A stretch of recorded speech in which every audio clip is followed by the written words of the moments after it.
3 times Om. Sahana Bhavatu.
Om Sahana Vavatu Sahanau Bhunaktu Sahaviryam Karavavahai Tejasvinavadhitamastu ma vidvishavahai.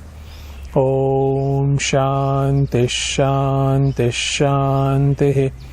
Hari Om Shri Gurubhyo Namaha. Hari Om. Om Shri Ganeshaya Namaha. Om Shri Saraswatyai Namaha. Om Shri Gurubhyo Namaha.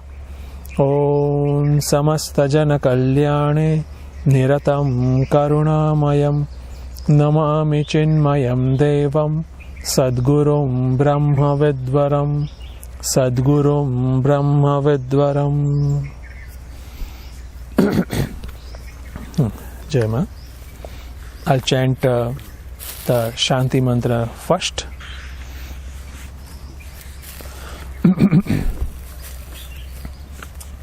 Peace invocation. Om Bhadram Karne Vishrunuyama Devaha Bhadram Pashye Makshabhirya Jatraha Sthirairangai istushtuvagansastanubhihi Vyashema devahitayadayuhu Swasti na indro vruddhashravaha Swasti na pusha vishvavedaha Swasti nastarksho arishtanemihi Swasti no bruhaspatir dadhatu. Om Shanti Shanti Shanti. Okay, having prayed to Lord Bhagavan for success of students' pursuit and even teachers' pursuit also, that success in our teaching process, and for that internal and external obstacle removal and enhancing the capacity up to the mark, so that there is a success in a study, success in a knowledge gaining process. And in this Upanishad, Prashna Upanishad, we have seen that as Guru Pipalada Rishi is been approached by 6 disciples, 6 students. They came from different location, different background they are having, but the common aspect across all 6 students is they are Brahmanishta Brahmaparaha. Means they are not only sincere seekers, but they are advanced seekers as well. They have led their life quite religiously, morally. At the same time, they have led their life based on the sadhana and upasana. They have done a lot of upasana, spiritual practice.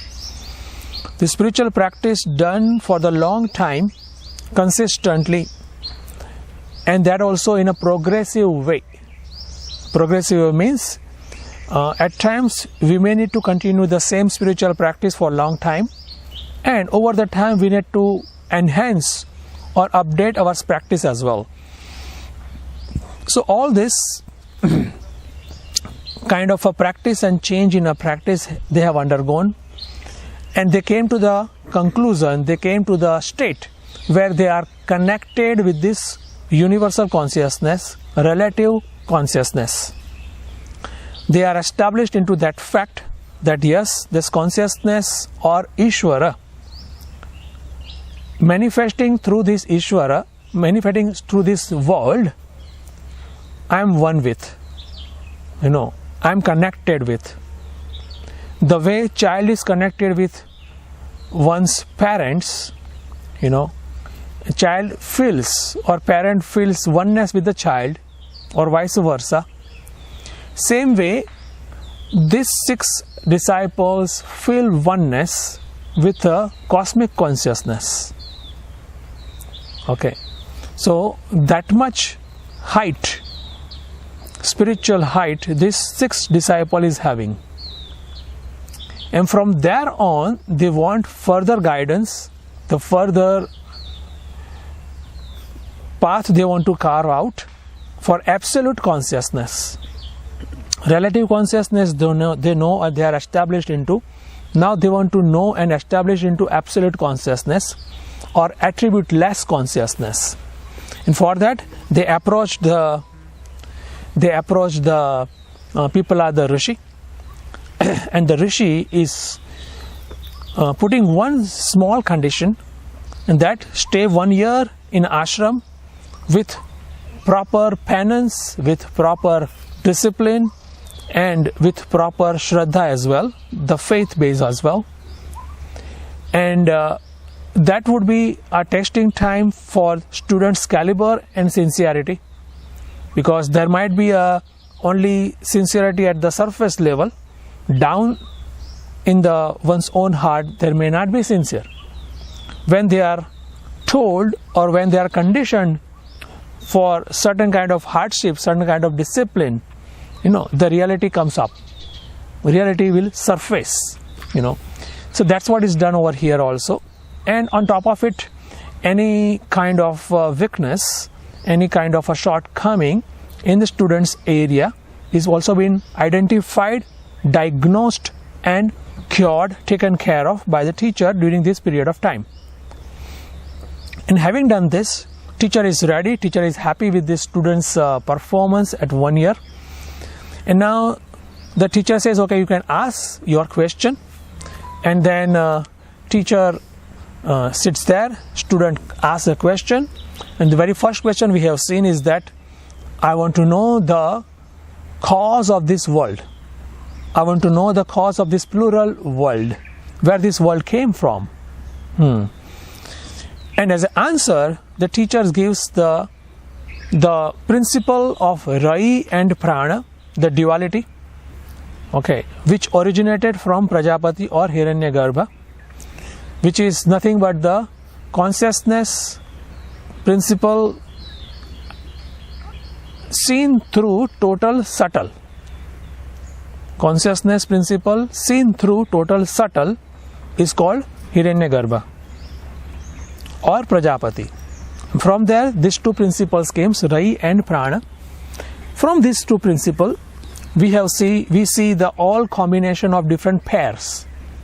We can say pair of in a species also, male and female, pair in times also, day and night, pair in a year also, Dakshina and Uttarayan as well, like that. So there is a pair, mutually complementing each other. At the same time, they are altogether different. They are altogether different. At the same time, mutually complement each other and make one whole. Such pair is being created, and with this pair, entire universe is made of. Also, the teacher says that those who do noble actions, selfless actions, along with upasana or spiritual practice for long time or lifelong, after death they go to the highest most realms called Satyaloka or Surya Loka. In terms of journey or gati, is called Uttarayana Gati. Means among all kind of spiritual practices, among all kind of actions, rather spiritual actions, say it physical or mental, the selfless action and upasana, the combination of these two, is been prescribed as a highest. Is prescribed as a highest, and that's why the great masters also prescribe the upasanas or spiritual practice on a daily basis. If it is a upasana of higher order, maybe for a certain time frame, accelerate to the highest most level for time frame, that particular sadhana or upasana, and then again that way enhance our own being, our own level, so that rest of the time, rest of the afterwards, we can perform the upasana at even higher caliber. Okay, so all this is being prescribed by great masters in the scriptures as well. So in the relative world, it's the best. Okay, in terms of a practice. In terms of knowledge, naturally, the self-knowledge is the best. Okay, but in order to reach or be eligible to gain self-knowledge, this kind of combination is the best. So that is also been prescribed over here, been given upadesha of by the teacher or the Shruti. Okay, so that way, through Rai and Prana, this entire cosmos, different layers, different realms of creation been created, which are being called in our scriptures like 14 lokas. Adha loka, urdhva loka, like that. Higher loka, lower lokas. The 14 lokas are being explained, which is nothing but the different realms of experience. Okay, and based on our own mindset, or based on our own being, we experience particular realm. So right now we are experiencing particular realm called Prithvi Loka or Earth. Okay, so Urdhva Gati or higher evolution means what? Now they experience the higher realms of existence or of creation. Okay, and higher the realm, more peaceful, more serene, more happiness over there. Okay, and lower the realm, it's opposite. Okay, and that's why everything is connected with our karma, our actions. That as the action, so the result or impression we carry in our mind, and resultant of that impression dictates the gati or a shift in a realm. This is how it is. Okay, and that's why when people think of that, okay, I'm doing a lot of selfless service, lot of sadhana, etc., but still I'm painful, still my life is miserable, what's going on? Another person is just having a gala time, selfish and all, doing all the nonsense. One is happy, one is just enjoying the life. What's wrong with the system? But the future is very, very bleak for that individual, and for us, those who are doing spiritual practice, future is bright. So actually, to give the sense of direction in a life, one, and second, to have the solace that okay, future is better. This all understanding is very much necessary. Okay, so that we have seen in a question 1 or section 1 about creation and about different gatis or journey after death. Now we can move on to the second one. Second question means first question is over, the student is satisfied. We can imagine student goes back to his seat, and then there is a like silent time. So second student understand, now it's my turn. He stands up, goes, approaches the teacher. We can imagine all this, and then sits down over there, and he asks the question.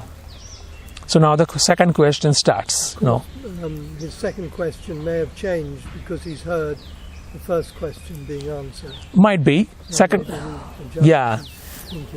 Definitely, that also happens, and we will see over here also in the second question, third question has some modification also, or some thought development also going on, So that also happened, and sometimes we have some questions like predetermined questions.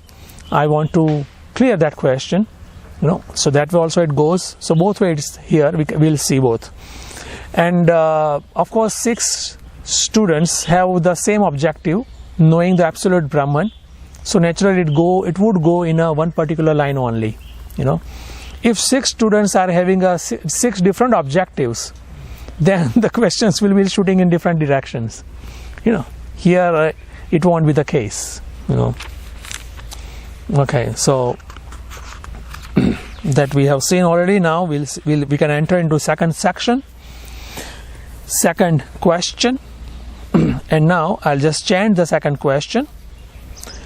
Atha hi enam bhargavah vaidarbhif paparachha bhagavan kati eva devaha prajah vidharayante katara etat prakashayante kaf punah esham varishtha iti. So now the second question starts by another disciple called Bhargavah Vaidarbhihi. So again, each student is having 2 names. One is own name, second is his background. So here Bhargava is called the one who is coming from Bhrigu lineage, Bhrigu Gotra. Bhrigu is a great rishi, great saint, and from him, his lineage, this particular disciple called Vaidarbhihi. So again, Vaidarbhi also Vidarbha Deshatah. He is coming from Vidarbha Desha, the region called Vidarbha. So because the Sanskrit has a very peculiar way of expressing various different adjectives of individual. Okay.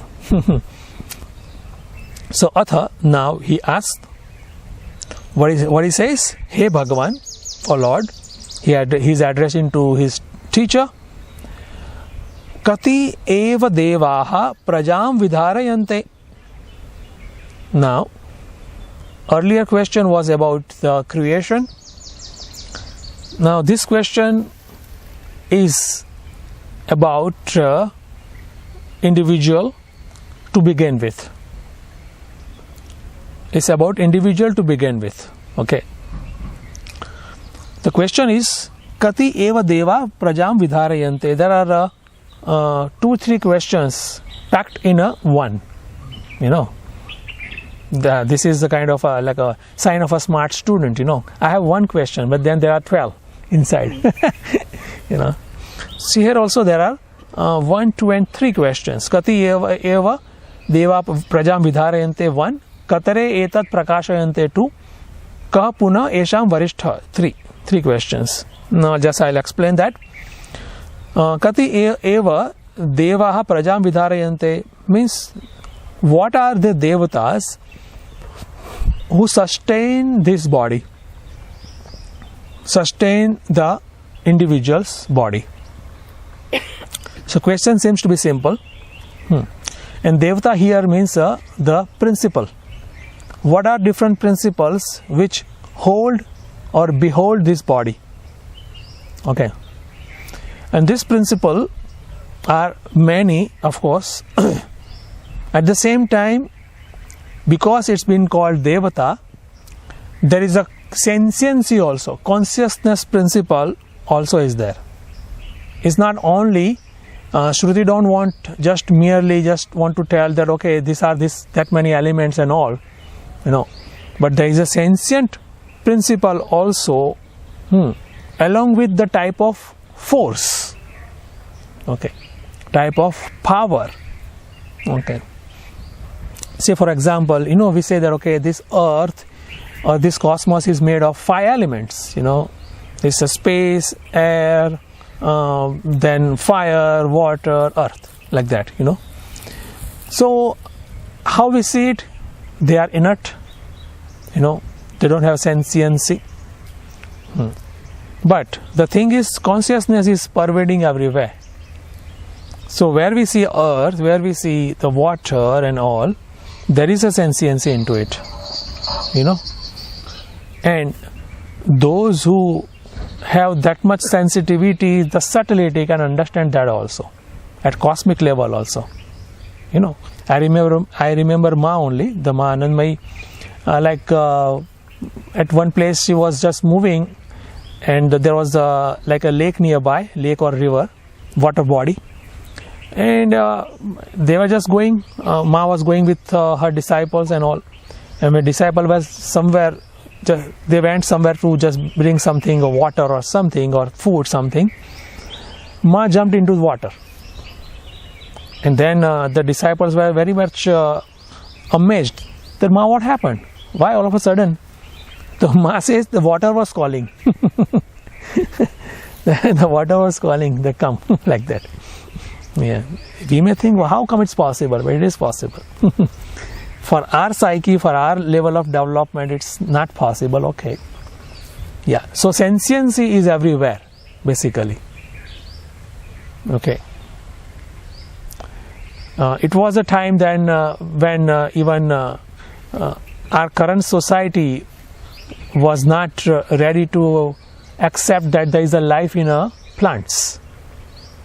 It was a time. Okay. And over the time it was been discovered, yes, there is a life in plants, plant kingdom. There is a life. So same way, in the future also we may discover, our future generations may discover, yes, there is a life in water. there is a life in earth, like that. It may go because it's there. So coming back to this question, the student is asking about what principles are beholding this body. Okay.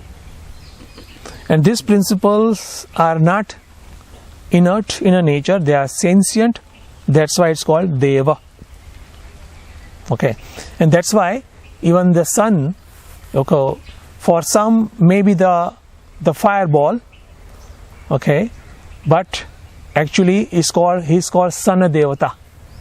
Means there is a consciousness principle over there, or consciousness principle is manifesting through sun. We are addressing that consciousness principle.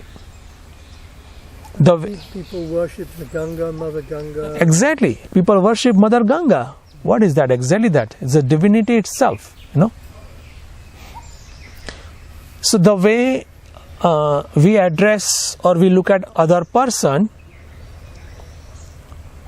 but we look at the body, okay, we look at the eyes and all is inert only, we know that. But we address the sentient being with behind or within or beholding that body, isn't it? Same way with the elements. Same way with the Lord Sun. The sun, there is an outer layer, the body, what we see. But we address, we invoke, we pray to the sentient principle over there. Okay. And the principle is, or the law is, what you perceive, you become so. If you perceive only inert, you become inert. Means you go towards that particular line down the road. And you perceive sentient being, sentiency. If you perceive divinity, you become the same. So, Devata is a very subtle or very peculiar expression of principles. Okay. So, that's one. And see, even if we see the different Puranas, Bhagavat and elsewhere also, we see that very many different tendencies, our tendencies, even some negativities, some positivities, they also take a shape. They also take a form of, say, human also. For example, anger. So, anger is personified in one particular form. Say, one demon. arrogance or ego is also personified by one particular demon. Devotion is personified by one particular, one character is a great bhakta, like that. And then there is a conversation, and then there is a, say, sometimes fight also, and all, So all this personification is the way to communicate the subtlest, most principle very effectively. The same thing is done over here also in this Upanishad. Okay, that there are so many principles beholding this body, and these principles are given a identity or unique identity so that we can identify each one. Okay, and there is a significance to it.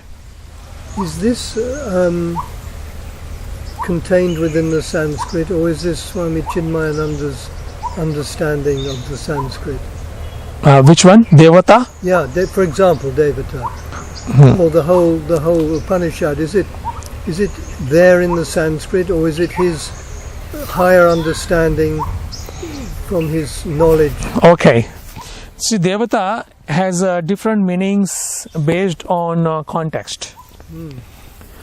When we say Devata, it can be seen as higher beings who reside in the heavens.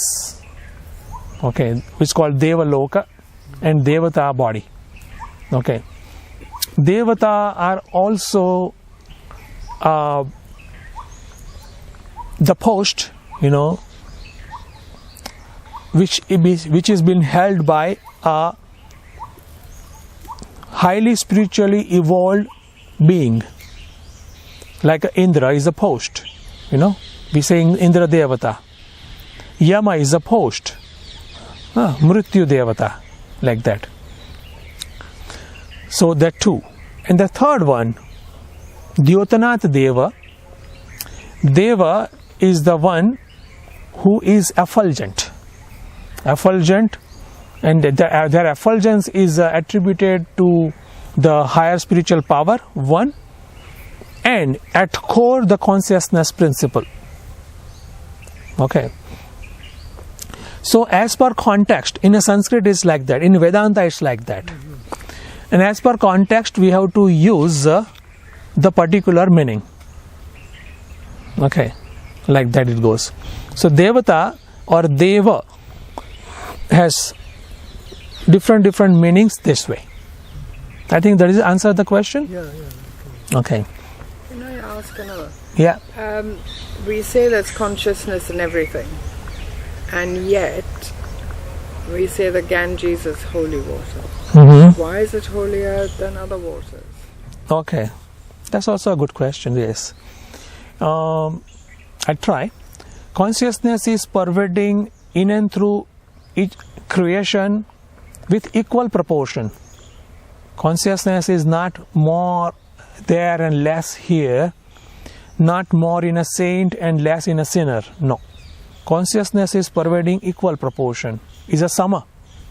Okay, so that way there is no distinction. But in a creation there are certain individuals or certain objects where this consciousness is reflected more, can be seen more, can be experienced more vividly. Okay. An example, just to understand this phenomena, the example is given of the sunlight or light reflection. Light is reflected naturally best in a mirror or least on the earth or sand, or maybe the darkness, when there is a darkness. So within creation, each different objects or individuals are having varying degree of reflective power. Okay, that's a fact, and that's why the great masters or some saint, we see, we can feel the divinity more than the ordinary person or the sinner. Even the consciousness is equally same in the both. But the reflecting media makes a difference. And that's why, coming back to the rivers, the Ganga Ji, the Mother Ganga, has that particular characteristic which make it more holier in our heart.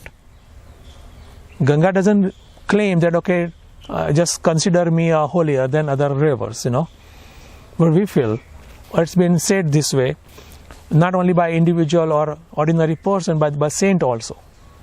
Even if we go and just bathe in a Ganga Ji or just look at Ganga, we feel like a more peace and serenity, So there is something special into that particular river that makes it more divine. Okay, does it make sense? Yes. Otherwise, water is water. People might say, this is water, that is water, all are water. The water in a gutter is also water. Okay, it's water, yes. But there's a difference, And that difference one may feel and another person may not feel, because that depends on one's own level of sensitivity or even level of faith also, the Shraddha. So that makes it, Okay, so that's about Devatas. That's one. The conscious principles. The second question is comes, Katare etata prakashayante. Now, what are these principles who declare their glory? Okay, who are they? Individuals. As I said earlier, that our tendencies personify and as though they are talking. That way, here also some imagination we have to do. Okay. And we'll see further how things are coming up. Katham punah esham varishtha, the third question. Which deva or conscious principle is varishtha or greatest among the group? So there are the three questions. Which principle sustain the body? Which principle claim that I am the greatest? And among those who claim, which one is actually greatest? Okay. So these are the quick questions asked by Vaidarbhi, the second student. And then the rest of the section is the answer by the teacher. Okay. And again, question determines the type of answer or direction of the answer. Here also, the question is such, the direction of the answer we know, that elaboration upon this particular devatas. Conscious principles which behold this body, which claim that they are greatest, and among them one is greatest, that we need to look for. Okay, it goes that way. Now we can go for the second one, second mantra. I'll chant. Tasmai saho vacha akasho hava esha devah vayuragnirapa pruthivi Vangmana chakshu shrotrancha te prakashya abhivadanti vayam etad banam avashtabhya vidharayamaha. This mantra 2 is answering first and second question. Okay. How many devas are beholding this body and who claim they are best or greatest? Okay. Okay. So, Tasmai Sah Uvacha, people are the Guru Uvacha, he said, Akasho Havai Esha Deva. Who are these sustaining devatas? The first principle is called Akasha, the space. Because Akash is giving us space. And in that space only, thing can exist. Okay. Many philosophy don't accept space as an element because it cannot be perceived at all. But space is definitely element, And I think science has also proved, the space is not nothingness. Space is not a nothingness, mere nothingness, no. Okay.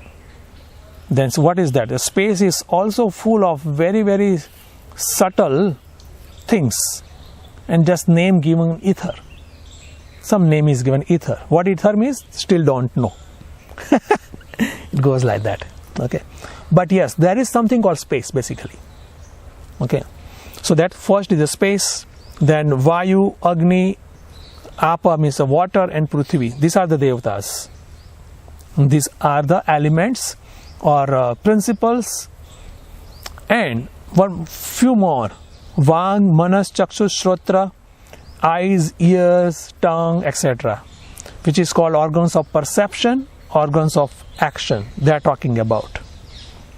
Okay, so 5 organs of perception, 5 organs of action. Okay, 5 these elements. Okay, and 4 Antakaran Chatushtaya is called 4 inner instruments. This is called Mana, Buddhi, Chitta, Ahankara. Mind, intellect, the memory function, and ego function. So this happens to be 19 in total. 19. Okay. There are few more also, but right now 19 has been explained or mentioned over here. Te prakashya abhivadanti. These 19 devatas glorify, declare them as the best, as though they are quarreling, as though they are just shouting at each other, okay, I am the best, like that, So we have to imagine, there is the big hall, and this all 19 people have gathered, and they claim that I am the supreme boss, I am the ringleader, like that. What they say? What they boast about? Vayam etat banam avashtabhya vidharayama. Means I hold this body, okay, and that's why this body is able to function. Okay. So, and who says that? All of them. All of them are claiming that I am the best. So it's not only happening in our relative world, in our family life and all, here also. Okay. Wherever there is a duality or manyness, there is a comparison. And the comparison, the breeds contempt also. Comparison breeds the supremacy, inferiority, superiority also that we have seen in our regular relative life. So something like that also happened over here, but it doesn't happen for a long or forever. Okay, there is a conclusion, positive conclusion, who is the best. Unlike our life.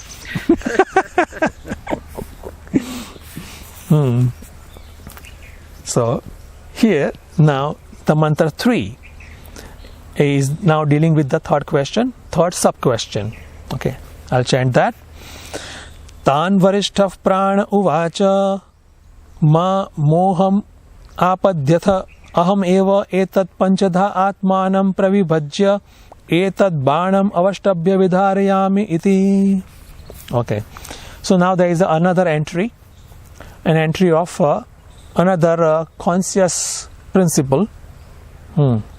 It's called prana, because prana was not in a list of 19. The prana came, and as though we can imagine that all are quarreling, and prana just came, just calm down, shut up, I have something to say. He says, I am the greatest. One more in the list. So it's like that, there are 5 people, and all 5 wants to be leader. Then who is the follower then? Means They have to prove, one has to prove at least that I am worthy of being leader, and the rest of 4 are worthy of being follower. Okay, somebody has to prove, then and then it's possible. Here is the same. Tan Varishta Prana Uvacha, the prana now came into picture. He says, please don't be deluded. Please don't overestimate your capacities, be grounded, like that. Ma moham apadhyatha. Aham eva atmanam panchada pravibhajya. Actually, I alone, me myself, subdivide into 5 and behold this body. Okay. See, this is the beginning of the longer thought chain, Prana says that I subdivide into 5 and behold this body, and that's why this body is able to function. And what are these 5? Subdivision. So prana, apana, vyana, udana and samana. Okay. It's called what? Physiological function of this body. The prana, what we call the respiratory systems. Apana, excretory systems. Vyana, circulatory system. Udana, reversing system. And then samana, which is called digestive system. What's the second last one? It's udana, reversing system. Say vomit, say sneezing, and especially when there is a last breath, this udana vayu will be active, rest all will be passive, super passive, packed up rather, and it will take out the jiva from this body for good. That's the udana. So prana, apana, vyana, udana and samana. So this respiratory, reversing, circulatory, digestive, and excretory. Excretory. Which one is it? This one? The second one, apana. Okay. So panchadha pravibhajya, subdivided into 5. Actually, I behold this body. Well, so means I am the supreme most, and I am telling the truth. No, not 5 great elements. 5 great elements like a space, vayu, fire, water, and earth. Okay. Here there is another 5, which is in our body. Is called prana, apana, vyana, udana, and samana. Within our body, prana, apana, vyana, udana, and samana. And they behold this body, and due to them, only the body is able to function. Body is able to remain intact. So that's what's the declaration from this prana, Mr. Prana. And naturally, the rest of all, those who are boasting about themselves, they claim the supremacy, they just laugh at him. Now one more came to claim this throne, like that, So what happens that I'll just read the half of that next mantra. Te ashraddha dhana babhuvuhu saha abhimanat urdvam utkramanta iva tasmin utkramanta ithare sarve eva utkramante tasmin cha pratishtamane sarva eva pratishtamane. That much. So now what happens? Now, since we have imagined that there is a big hall and all are sitting in a table, huge table, and everybody is claiming for the leadership chair, the main chair, the hot chair, and everybody is claiming and all. The prana also came into the picture, and he's also claiming. All are just laughing at him. Oh, one more came, as though we don't exist at all. So they ignored basically. So the prana, out of self-respect, he stood. Okay, he was sitting on a chair. We can imagine. He stood up, and he just moved towards the exit door. And something very strange happened. What happened?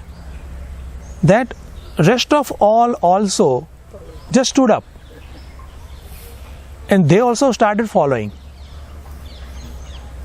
Unwillingly, they started following, and they were very much perplexed, surprised, frightened also. What happened? Like that. And prana was halfway only, came back. He didn't exit the room. If prana has exited the room, the game over. Came back from the halfway, came to his own seat and sit down. The rest all also came back and sat down in his own place. Automatic. Just like a remote control. That happened. And the many things cannot be convinced by discussion, can be convinced by some experience. So here the same thing happened, and all rest of the devas understood who is supreme. Who is supreme, they understood very well. We can also see in our body that if we happen to lose the eyesight, we happen to lose the hearing capacity, still we sustain. The life still sustained. But if we lose prana, it's gone case. All over. So that way prana is vital most. All other organ or other principles are important, no doubt about it. The prana is important most. Okay. And further, how the prana is helping other organs or other devatas function, that is also been mentioned over here. Okay, we'll see. So now the Shruti only gives one example that how the prana should be understood. Shruti gives example of a queen bee. The way the queen bee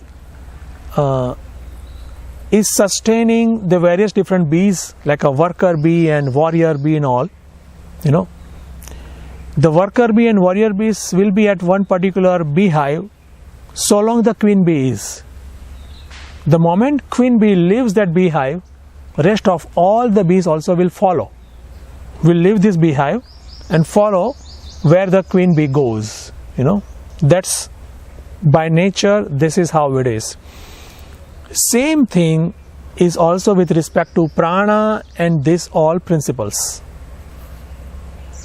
They follow where prana goes. They stay where prana stays. Also, they function as the quality of prana is. So, all these bees, like we say, vak, the speech, the eyes, the ears, etc. All this capacity, the functioning, they follow prana. Means if there is a prana, this all different variety of function is. If there is prana is absent, this all variety of function is also absent. So what it shows, that prana is most important. Prana is the leader of this pack. Okay. So tan varishtha ka prana, like that. So in that way, this 19 plus 5. 5 means all subdivided 5 pranas called 24. So there are total 24 elements. Okay. And out of these 24 elements, this pancha prana is supreme most important. This is how what the Shruti says in our constitution, in our personality. Now this story goes further. All 19 elements understood, okay, who is the Supreme. They knew what's their level. They knew what's the importance or significance of the prana. So they became little sober and they started praising prana. They understood the importance of prana in this constitution, in an individual also and total also. Because for intelligent people only hint is enough. For the dumbos only banging and banging 1,000 times is needed, and then also there is a luck if the person understands. For intelligent one, hint is enough. So there was a hint, one small incident, and they got it. Okay, and they got the right way, that okay, and they started praising pranas. Okay, in our relative life also, that pranayama is praised like anything, no? Baba Ramdev and so many of them. Do pranayama and your all disease will go off. You can cure cancer. You can live for 1,000 years and maybe what not like that. Yes, some of them might seem, or in general, they are like hyperbolic, and some are like realistic and all. It all depends. But yes, prana has a lot of that much potential. It depends how much we can cultivate. Okay. Of course, objective of the Upanishad is not sustaining body for long and remaining healthy and enjoying only.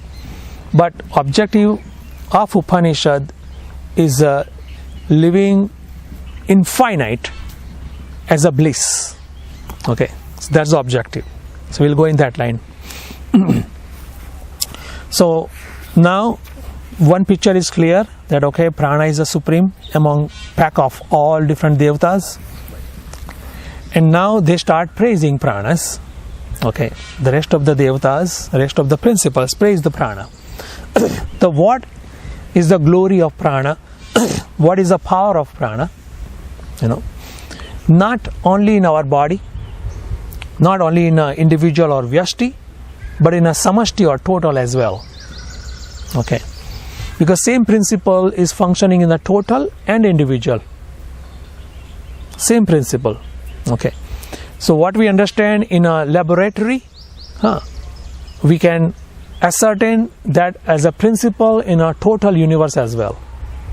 So this, our personality is a laboratory to understand it, to identify the fact, and then we can reflect it into the total as well. Pindeshu Brahmanda. Like that. So now that prana glorification starts, and then by glorifying, actually the motive is to make us understand the significance of prana. Okay, significance of prana. See, now we can connect with the question 1. Over there, Rai and prana is there. And that prana is connected over here this way, that the prana is the supreme most. Okay. Okay, now I'll chant that next mantra. Esha Agnihi Tapati Esha Suryaha Esha Parjanya Magavan Esha Vayuhu Esha Prithivirayi Devaha Sat Asatcha Amrutancha Yat. Now this prana shakti only translates into darshana shakti, shravana shakti, ghrana shakti, rasa shakti, chalana shakti. Means this prana power only translates into the power of seeing, power of hearing, power of walking, power of talking. Okay, these powers are varying different, but core power is a one. Just like electricity is a one, but based on the gadget or instrument, it will turn on the heater, it will turn on the fridge, it will turn on the geyser, it will turn on the fan or AC. It all depends. Electricity is the one common. Same way this prana shakti is a common across entire body, and based on the instrument, it will charge the, or it will function the particular devas or faculty. Okay, that way it has to be seen. And that's why if we notice when we are not well, we are ill, what happens that our prana is also loose. Okay, accordingly our thinking power is loose, our walking power, our talking power, everything, our all capacity goes down. Okay, and this prana shakti, goes down, then our life also becomes like a slowing down.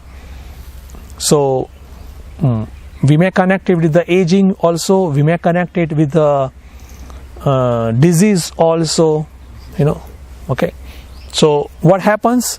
This prana, the flow of prana is obstructed. Actually, there is one branch in a healing area, it's called pranic healing. And they claim there is a claim in a pranic healing area that any disease in a body is nothing but the flow of prana is obstructed over there. Say example, kidney related disease. There is a liver functional problem. So what happens that the flow of the prana in that particular organ is obstructed, is not flowing properly. It is improper. Like acupuncture also, they put pins to divert them. Yes, then the solutions are then different, varying maybe, and different way it has been cured, But how the prana is been seen, because it's obstructed, the steady flow of power is not reaching to that particular organ. So organ fails or organ delays its function. It's seen that way also. Okay. So prana beholds our body. Prana beholds our body function. It has direct connection with the quality of the function of our organs. And the story doesn't end over here. There is much more to know about prana, and that's where the Upanishad deals. Okay. Yes? That is that the yoga is perfect for the internal organs, strong bigger, like breathing, deep breathing and pranayama up and down. Absolutely, yes. The pranayama, that's why, helps. Organs are yes, yeah. The more efficient they become. Yes, that's why the pranayama, what happens that then the pranayama is also like is a huge huge area, Certain pranayamas are most of us know only the surface level pranayams. That pranayama also gives a lot of vitality to inner organs, internal organs, and our external organs as well, But there is a much more subtler side to this pranayama as well, There are yogis, by doing certain kind of pranayama, they can generate so much heat, so much cooling power also, They can overcome even hunger as well, There is much more in this area of prana. Okay, and much more can be done in the area of prana or pranayama or pranic healing as well. Okay, in order to gain the extraordinary healthy life, and with that healthy body or healthy mind as well, healthy prana as well, one can perform higher spiritual practices. The objective is that. It's not only just having the healthy body and just enjoy having gala time, no. The objective is, again, pursue the higher spiritual practice. The base is this. Base is that. Okay. Say little more elaboration. Say there are many saints or yogis living in the Himalayas. It's extreme cold without any central heating or nothing. Okay. The basic amenities are also sometimes lacking. Okay. So how they sustain themselves? So there are various ways. So one of the ways is that type of pranayama which generates extreme heat or heat needed to sustain the body over there, and that particular place or altitude and the ambience is the best suited for higher spiritual practice. Okay, so having generated proper heat and proper inner state where even the food is also secondary and all, because that's what is harassing us, na? That's what is a stopper for us. What will we do? How we will live? How we will breathe? All this, So they can overcome, and then they carry on the spiritual practice, which is for which those places are the best suited. Okay, so the objective is like that, and Upanishad is dealing with this prana and just explaining what is the reach of prana, what is the glory of the prana. Okay, and in this verse that Upanishad says that due to prana only, the way body is functioned, body is sustained, same way due to that same prana only this cosmos is functioning. Okay, so functional power or the only power behind this cosmos is considered prana. Okay, we are talking about the relative world. Okay, in relative world the prana is supreme. Okay, that way has been mentioned over here. Because of prana only that sun is shining, the moon is shining, there is a rains, there is a evaporation process, there is a gravity and all. We can add more and more. Okay, so as per science there is a gravitational pull. Okay, so that gravitational pull is a type of a prana. Okay, money is also prana, because if money doesn't flow then civilization doesn't operate. The trains don't run if they don't get paid. And that sort of thing. Yes, that is a man-made prana. Man-made prana. Okay. Does modern science recognize prana and the scientific term? Sorry?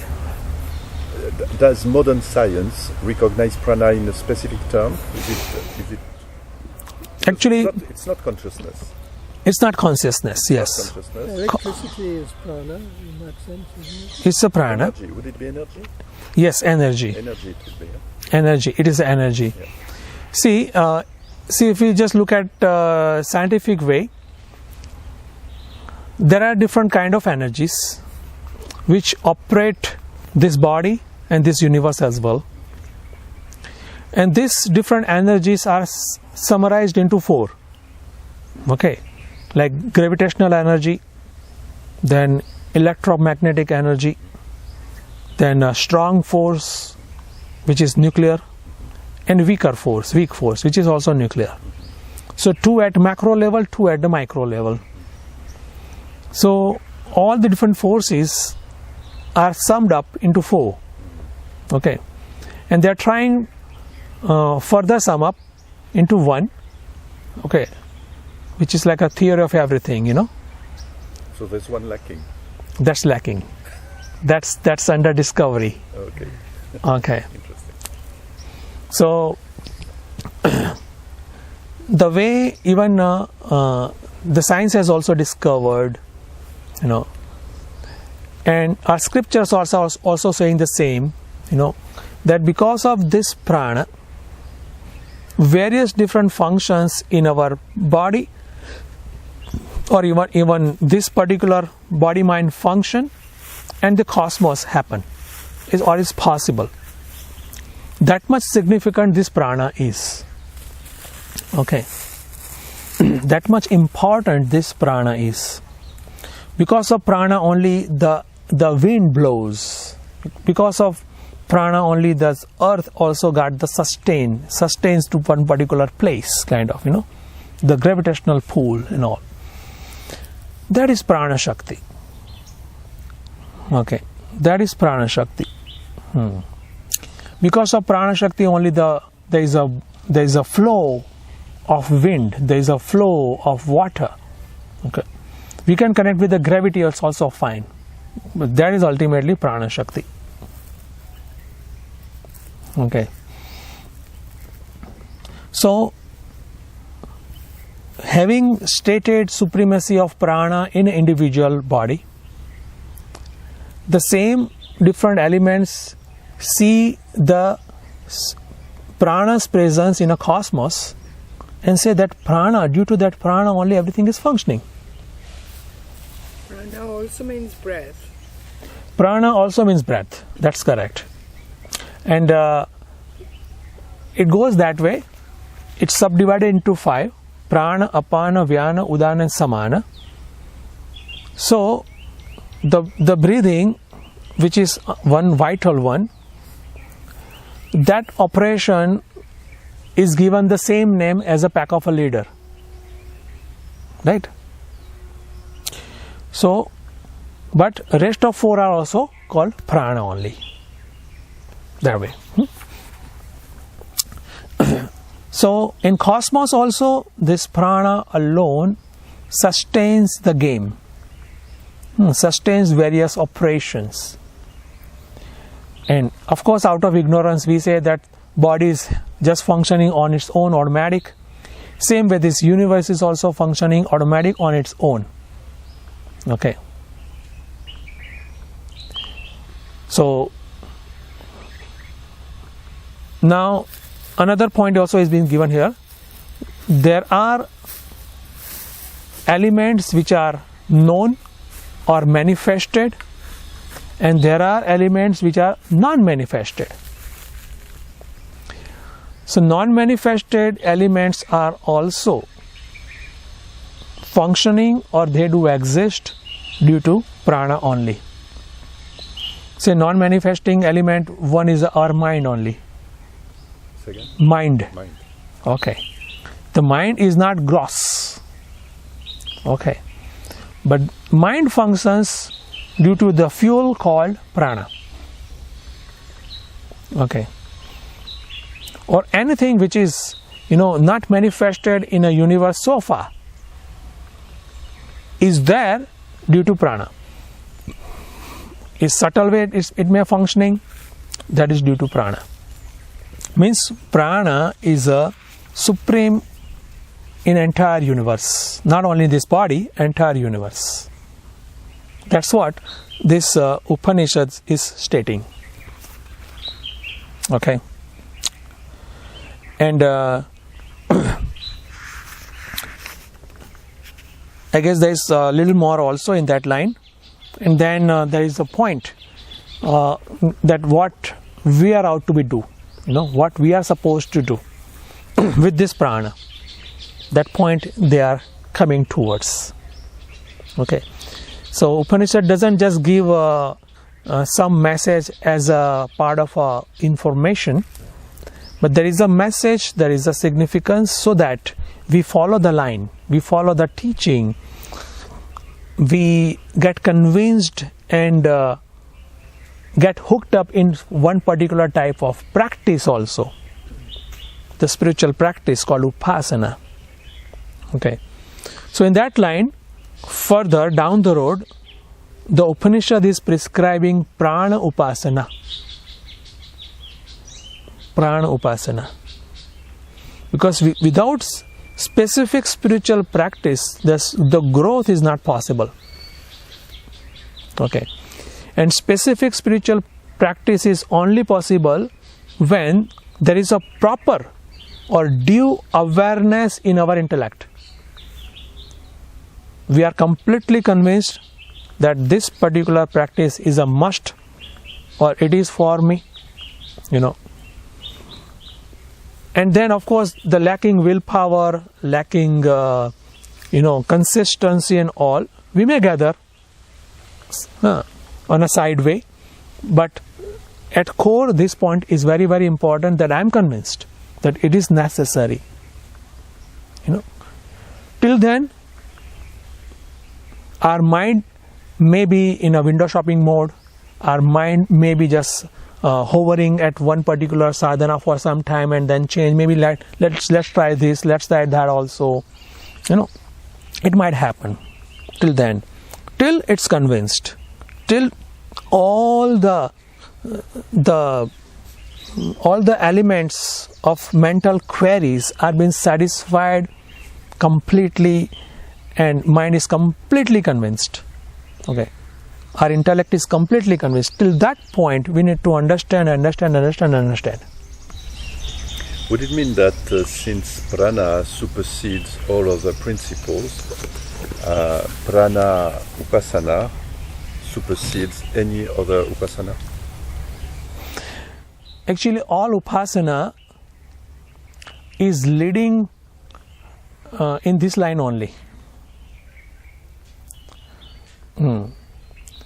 That's one. Okay, because upasanas are also having gradations. Okay, so prana upasana in a relative term is the best, yes, but there is much more to it also in area of upasana, because that upasana also is leading to somewhere else, some higher upasana also. Okay, I think that way we can see. Okay, so prana is the best, and all upasanas, if there is an indirect sort of, or directly, there is a prana upasana only. Okay, and that way, if I just try to give some example, some person is chanting Lord's name only, knows that much, but does it very sincerely, consistently, goes on and on and on. Okay, not like us, it goes on and on like that. So what happens over the time, that person gets something extraordinary things, in terms of power, in terms of understanding, in terms of contentment, many things happens. Okay, some other person I'm talking, they just stare at the sun. Different varieties are there, no? And when it reaches to certain borderlines, they cross it, they start getting certain extraordinary things, They may think that it came from the sun, it's fine, okay, but behind sun is also prana only. Okay, so that way it's matching, and some might directly practice over prana only, directly, some indirectly, some directly, that way. Very skillful answer. Thank you. Okay, I think time is up. Yeah. So, Purnamada. Om Purnamada Purnamidam Purnat Purnamudachyate Purnasya Purnamadaya Purnameva Vashishyate. Om Shanti Shanti Shanti. Hari Om Shri Gurubhyo Namaha. Hari Om. Hari Om. Jai Ma.